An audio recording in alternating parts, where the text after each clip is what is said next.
Hi കൂട്ടുകാരെ, welcome back to ഗണിത മന്ദിരം ചാനൽ.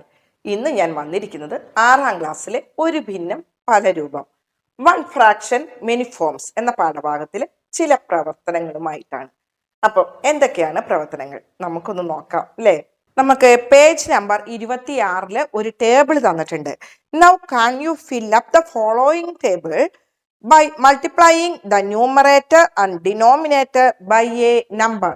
അതായത് ഈ പട്ടികയിൽ തന്നിരിക്കുന്ന അംശത്തെയും ഛേദത്തെയും ഒരേ സംഖ്യ കൊണ്ട് ഗുണിച്ചിട്ട് ഈ ടേബിൾ അങ്ങോട്ട് പൂരിപ്പിക്കാനാണ് പറഞ്ഞിരിക്കുന്നത്.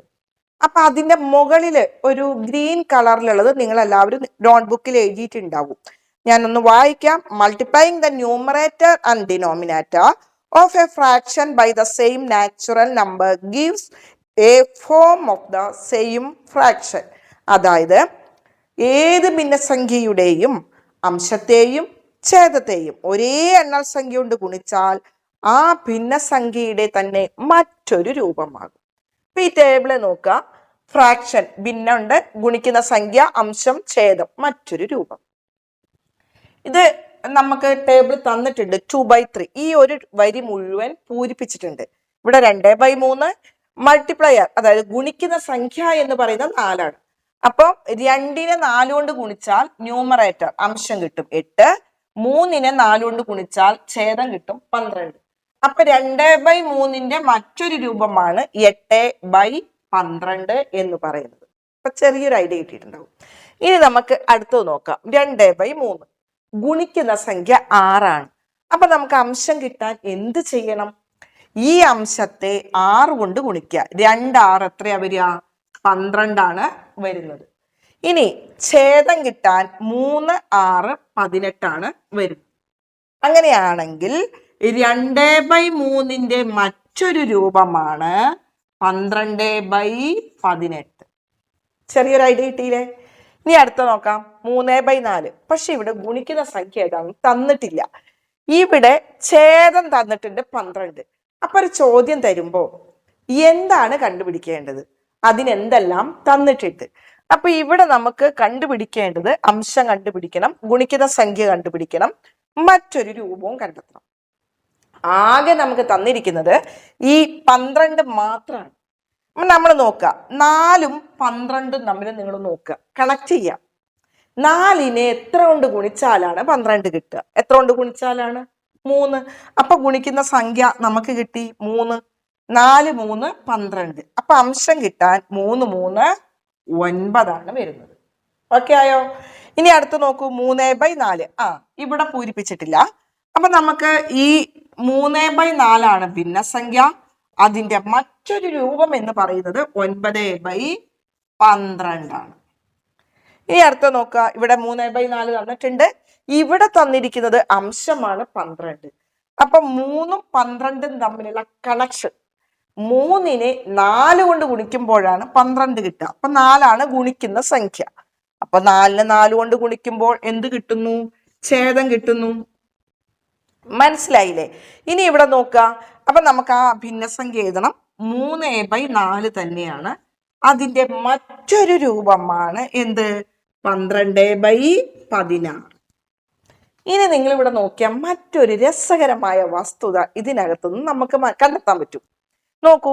12/18 ഇതിന്റെ ഏറ്റവും ചെറിയ രൂപമാണ് 2/3. 9/12 ചെറിയ രൂപമാണ് 3/4. 12/16 ചെറിയ രൂപമാണ് 3/4. അങ്ങനെയാണെങ്കിൽ ഇവിടെ നിന്ന് നമുക്ക് അടുത്തതിലേക്ക് ഒരു കാല് വെക്കണം. എന്താണ്? അതായത് ഒരു ഭിന്നസംഖ്യയുടെ ലഘുരൂപം കണ്ടെത്തുക. Find the lowest forms. നമുക്കൊന്ന് നോക്കല്ലേ. ഇവിടെ നോക്കാം. 10/15 ലഘുരൂപം കണ്ടെത്തുക. അതായത് find the lowest terms of 10/15. നമുക്കൊന്ന് നോക്കാം. 10/15 നമ്മൾ കണ്ടുപിടിച്ചു നേരത്തെ. ഒരു ഭിന്നസംഖ്യയുടെ മറ്റൊരു രൂപം കണ്ടെത്താൻ അംശത്തെയും ഛേദത്തെയും ഒരേ സംഖ്യ കൊണ്ട് ഗുണിക്കുക. അങ്ങനെയാണെങ്കിൽ ഒരു ഭിന്നസംഖ്യയുടെ ലഘുവായ രൂപം കണ്ടെത്താൻ ഇതിൽ രണ്ടിലുമുള്ള കോമൺ ഫാക്ടർ അതായത് രണ്ടിലുമുള്ള പൊതു ഘടകം മാറ്റി അങ്ങോട്ട് കളയാം. മാറ്റി കളയുക എന്ന് പറഞ്ഞാല് ആ പൊതുവായ ഘടകം കൊണ്ട് ഹരിക്കുക. നമുക്കൊന്ന് നോക്കാം. 10ലും 15ഉം. 10ന്റെ ലാസ്റ്റ് എന്താ കിടക്കുന്നത്? 0. 15ന്റെ ലാസ്റ്റ് നോക്കൂ. 10, 15. 15ന്റെ ലാസ്റ്റ് എന്താ വരുന്നത്? 5. അപ്പൊ 5ഉം 0ഉം വന്നാൽ അതിൽ രണ്ടിലും പോകുന്ന ഘടകമാണ് എന്ത്? 5. അപ്പൊ നമുക്കൊരു കാര്യം ചെയ്യാം. 10നെ 5 കൊണ്ട് ഹരിക്കാം. അല്ലെങ്കിൽ നിങ്ങൾ ഇങ്ങനെയൊന്ന് ചിന്തിച്ചു നോക്കൂ. 2 × 5 ആണ് 10/15 എന്ന് പറഞ്ഞത് 3 × 5 ആണ് 15. അപ്പം രണ്ടിലുമുള്ള പൊതുവായ ഘടകം എന്ന് പറയുന്നത് ഈ 5ആണ് അല്ലെ? 5നെ അങ്ങോട്ട് മാറ്റിക്കളയുക. 10ൽ നിന്നും 15ൽ നിന്നും 5നെ മാറ്റിക്കളയുക. 5 കൊണ്ട് ഹരിക്കുക. അപ്പൊ നമുക്ക് എന്താണ് കിട്ടുന്നത്? 2/3 ആണ് കിട്ടുന്നത്. ഇനി ഇത് ചെറുതാക്കാൻ പറ്റുമോ? പറ്റില്ല. നോക്കൂ, ഇനി ഇത് എങ്ങനെയും ചെറുതാവോ? ഒരു രക്ഷയില്ല. അപ്പൊ ഏറ്റവും ചെറിയ രൂപം, ഷോർട്ടസ്റ്റ് ഫോം, ലോവസ്റ്റ് ഫോം, ലഘു രൂപമാണ് 2/3. അങ്ങനെയാണെങ്കിൽ മറ്റൊരു ഉദാഹരണം നോക്കിയാലോ? ഇതേപോലെ നമുക്ക് 18/24ന്റെ ലഘുരൂപം കണ്ടെത്താം. നമുക്കിത് നോക്കാം. 18/24. ഇവിടെ നോക്കുമ്പോൾ രണ്ടും ഇരട്ട സംഖ്യകളാണ്, ഈവൻ നമ്പേഴ്സ് ആണ്. അപ്പൊ അതുകൊണ്ട് നമുക്ക് ഇതിനെ ചെറുതാക്കിയാൽ 18നെ 2 കൊണ്ട് ഹരിക്കുക, അല്ലെങ്കിൽ 18ൽ നിന്ന് 2ന്റെ പൊതുവായ ഘടകം മാറ്റാൻ പറഞ്ഞാൽ 18നെ 2 കൊണ്ട് ഹരിച്ചാൽ അതിന്റെ പകുതി എഴുതിയാൽ പോരെ? പകുതി എന്തി, അതായത് ഹാഫ് ഓഫ് ദ നമ്പർ. ഏതൊരു സംഖ്യയെയും 2 കൊണ്ട് ഹരിക്കുന്നതിന് പകരം പകുതി എഴുതിയാൽ മതി. അപ്പൊ നമുക്കിവിടെ 9 കിട്ടും. അതേപോലെ 24നെ 2 കൊണ്ട് ഹരിച്ചാൽ 12 കിട്ടും. ഇനി പക്ഷെ 2 പോവില്ല അല്ലെ? ഇത് ഒറ്റ സംഖ്യയാണ്, ഇത് ഇരട്ട സംഖ്യയാണ്. ഇതിൽ രണ്ടിലും പോകുന്ന സംഖ്യ. ഇവിടെ നിങ്ങൾക്ക് അറിയേണ്ട പ്രധാന ഒരു കാര്യമുണ്ട്, ഗുണന വസ്തുത. ഇനി അഥവാ നിങ്ങൾക്ക് ശരിക്കും അറിയില്ലെങ്കിൽ ആ ഗുണന പട്ടിക ഒന്ന് നോക്കുക. ഒക്കെ ആണല്ലോ. അപ്പൊ 9ലും 12ലും പോകുന്ന ഗുണന വസ്തുത, ഗുണന പട്ടിക അറിയുന്ന കുട്ടികൾക്ക് ഇത് ഒറ്റ നോട്ടത്തിൽ മനസ്സിലാക്കും. 3 2ലും പോകും. നമുക്ക് നോക്കാം. 9നെ 3 കൊണ്ട് ഹരിച്ചാൽ 3, 12നെ 3 കൊണ്ട് ഹരിച്ചാല് 4. അപ്പൊ ഏറ്റവും ചെറിയ രൂപം എത്രയാണ് കിട്ടുന്നത്? 3/4 ആണ് കിട്ടുക. അങ്ങനെയാണെങ്കിൽ ടെക്സ്റ്റ് ബുക്കില് പേജ് നമ്പർ 28ല് കുറച്ച് കണക്കുകൾ ചെയ്യാനുണ്ട്. Write each of the following fractions in lowest terms. അതായത് താഴെ കുറച്ച് ഭിന്നസംഖ്യകൾ തന്നിട്ടുണ്ട്, അതിന്റെ ലഘുരൂപം കണ്ടെത്താനാണ്. ആദ്യത്തെ ചോദ്യം നമുക്കൊന്ന് നോക്കാം. 32/64. അപ്പൊ നമ്മൾ ആദ്യം ചിന്തിക്കേണ്ടത് ഇതിൽ രണ്ടിലും പോകുന്ന ഘടകം ഏതാണ്? നമുക്കറിയാം ഇരട്ട സംഖ്യകളായതുകൊണ്ട് 2 എന്തായാലും പോകും. അപ്പൊ 2 കൊണ്ട് ഹരിക്കാൻ പകുതി കണ്ടാൽ മതി. 32ന്റെ പകുതി 16, 64ന്റെ പകുതി 32. ഇനിയും 2 കൊണ്ടുപോകും. 16ന്റെ പകുതി 8, 32ന്റെ പകുതി 16. ഇനിയും 2 കൊണ്ട് 8ന്റെ പകുതി 4, 16ന്റെ പകുതി 8. ഇനിയും 2 കൊണ്ട് 4ന്റെ പകുതി 2, 8ന്റെ പകുതി 4. ഇനിയും 2 കൊണ്ട് 1/2. ഏറ്റവും ചെറിയ രൂപം ഏതാണ്? 1/2. ഇവിടെ എത്ര 2കൾ മാറ്റി നോക്കൂ. ഇവിടെ ഒരു 2 മാറ്റി, ഇവിടെ ഒരു 2, 2, 2, 2 അല്ലെ? ഈ 2 4, 4 2 8, 8 2 16, 2 32. അപ്പൊ ഈ സംഖ്യയിൽ നിന്ന് 32 എന്ന ഘടകം മാറ്റിക്കളഞ്ഞു. ശരിയാണോ എന്ന് തിരിച്ചൊന്ന് ചിന്തിക്കാം. 1നെ 32 കൊണ്ട് ഗുണിച്ചാൽ 32, 2നെ 32 കൊണ്ട് ഗുണിച്ചാൽ 64. ഒറ്റയടിക്ക് 32 എടുത്താൽ നിങ്ങൾക്ക് മനസ്സിലാവും ഇല്ല. അതുകൊണ്ടാണ് ചെറുതാക്കി കൊണ്ടുവരുന്നത്. അടുത്ത നമുക്ക് നോക്കാം. 27ഉം 81. ഇവിടെ നമുക്കറിയാം ഇരട്ട സംഖ്യ അല്ല. ഇനി ഇതിൽ രണ്ടിനും പോകുന്ന സംഖ്യ ഏതാണെന്ന് ചോദിച്ചാൽ 3 ആണ്. നിങ്ങൾ നോക്കി അറിയാം. 27ല് 3 9 പ്രാവശ്യം പോകും. 3 9 27. ഇനി 81ല് 3 27 പ്രാവശ്യം. ഇനിയും 3 പറ്റും.